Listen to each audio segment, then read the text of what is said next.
Hey guys, just had to record this quick video explaining why you should use Claude Code with an IDE. There's just one feature that I think I'm going to end up using for a really long time.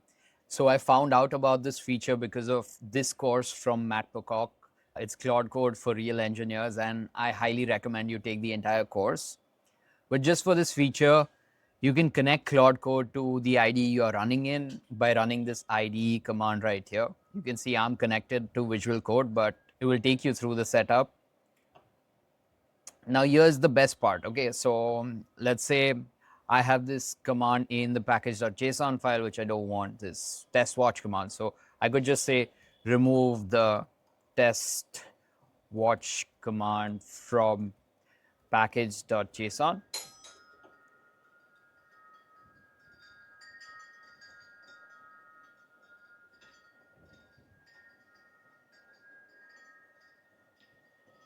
And right here, you can see typically where you would get a diff in the terminal, you actually get this file preview here, which shows you which line of code is deleted.